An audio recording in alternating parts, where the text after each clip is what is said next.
everyone, and welcome to episode 1 of our HeartGold Destinylocke. A Destinylocke is a randomized Pokemon Nuzlocke with a predetermined team. If you'd like a full explanation, click the link above or in the description down below.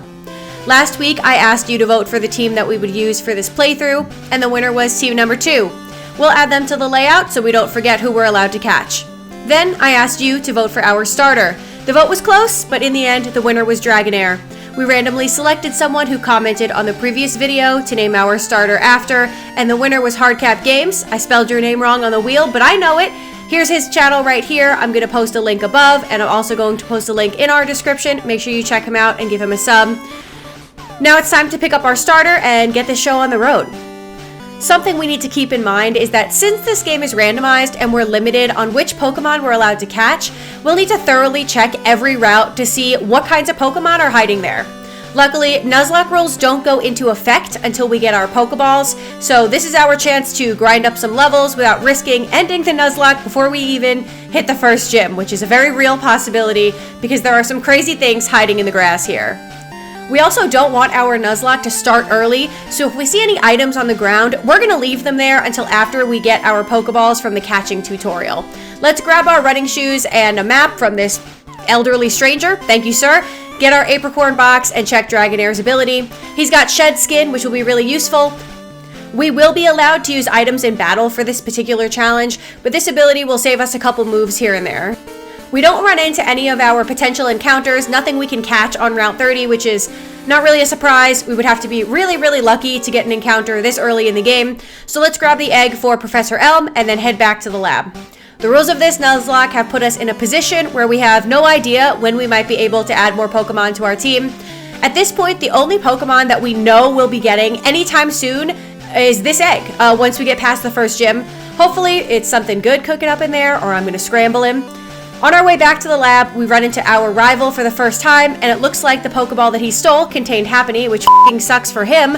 And what f***ing sucks for us is that this means Ethan has Heracross, and Heracross is definitely a force to be reckoned with. Heading back to the lab, it's time to name our rival, so we spun the wheel again, and the winner was Aurelius. His link will be at the top of the video, and in the description as well. We can't fit his whole name in there, so Aurel will have to do for now. It's time for Ethan to teach us how to catch Pokemon, and I don't want to make him feel silly by telling him that I've been catching Pokemon for like 20 years, so I'll let him show me how it's done. He's given us some Pokeballs, and that means that our Nuzlocke has officially begun.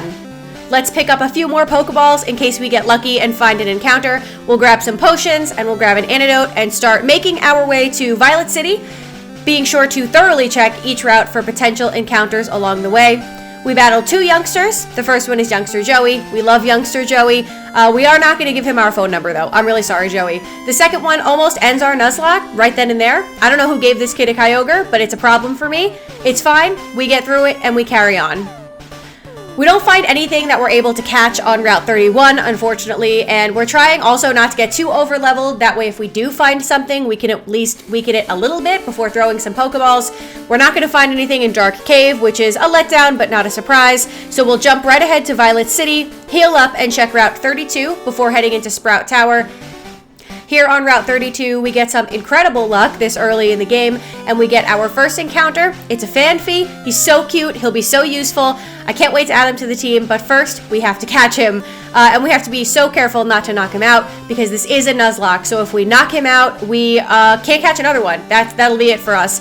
He escapes from the ball a couple of times. We don't really have anything we can use to take his health down except for Wrap, and we do manage to catch him, thank goodness. The only person who threw their hat in the ring to claim Fanfy in the comments of our last video was Hardcap Games, and he's already our starter, so instead we'll name Fanfy after our friend Square Root of Potato. Link above, also in the description. I'm feeling much more confident now that I have 2 Pokemon on my team. I'm going to level this guy up a little bit and then head over to Sprout Tower next.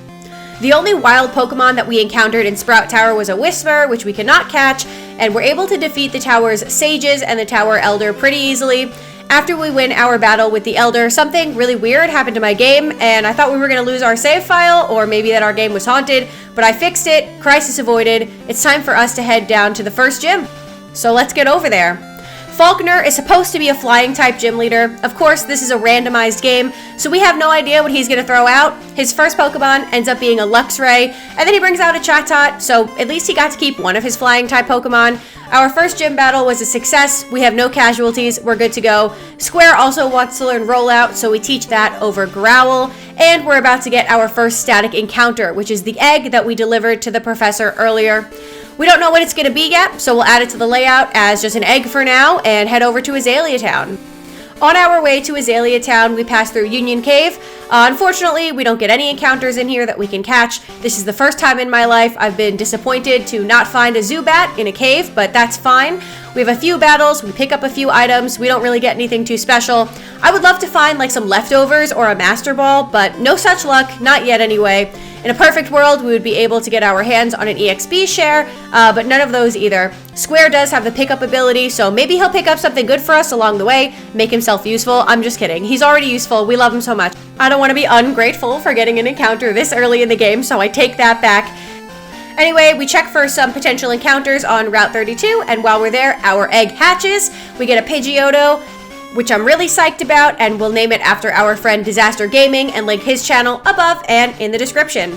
We would love to go and grab our second badge, but first we have to take care of Team Rocket. They're chopping off Slowpoke tails, which is disgusting. I would never do such a thing. If I were going to eat a Slowpoke, I would eat its entire body. Stop. What? What's the problem? You can't say that. What do you mean that I can't say that? People are gonna think that you're like a weirdo. You can't say stuff like that. I already made a whole video about eating the Pokemon. Can you just please stop? You're embarrassing us. All right, fine. Siri, edit that out. Moving on to our second gym battle, Bugsy is normally, as his name implies, a bug-type gym leader, but as with the last gym, we don't know what he'll have since this is randomized. As luck would have it, he does actually have a Kricketot on his team, followed by a Snover, who's a little scary. We almost lost Disaster. What a disaster that would have been. Do you get it? Because his name is Disaster Gaming.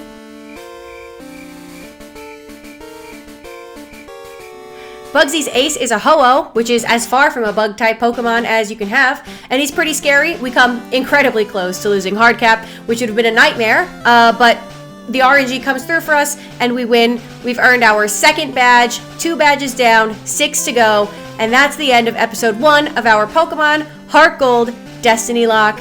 Thank you all so much for hanging out with me today. I'll see you soon for episode 2. Don't forget to comment. Let me know which Pokemon you want named after you, and I will see you next time.